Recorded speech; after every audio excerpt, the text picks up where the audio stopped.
Во тека ловната сезона, по 15 декември ќе може да се лови само дивата свиња и крупниот дивеч на повисоките места и на планините.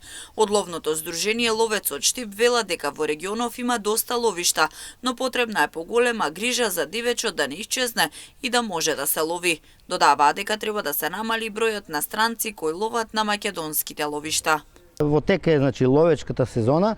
На прелетен дивеч заврши, се уште се лови јарабицата и зајакот, меѓутоа еве на 15 декември веќе и тоа ќе се забрани и ќе останува само ловот на крупен дивеч во повисоките места на планините на дивата свиња. Проблем кој се појавува се и оголените планини од пожарите летово.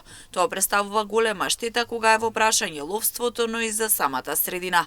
Резултат на тоа и појавата на диви свињи во преградските штипски населби. Токму затоа Малино вели дека државата треба да преземе поголема одговорност, да се создадат услови за лов и да не се намалува бројот на ловци. Тоа е огромна штета, незамислива како материјална, така и за самите ние што живееме што вегетираме во Македонија, нели, што живееме и што сакаме ловот да се развива, што сакаме природата да ни е, нели, за почист воздух, да има дивеч, кога има дивеч и секако дека ќе има и повеќе ловци, бројот на ловци се намалува, така да штетата е енормна. Тука треба државата да преземе мерки како што пристапност до терените, бидејќи оваа година јас лично учествував во гасењето на пожарите и имавме проблем со пристап до теренот каде што се главните жаришта, нема патишта, не може возило да дојде. Одевме, гасевме, така речено малтене со голи раци.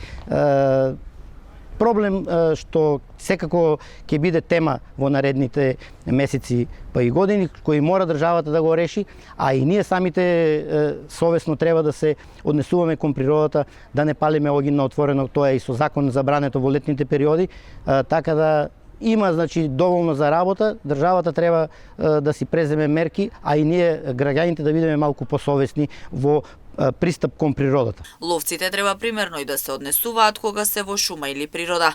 Малино вели дека забрането е да се пали оган, а тие се најчесто првите кои реагираат при појава на пожар на отворено.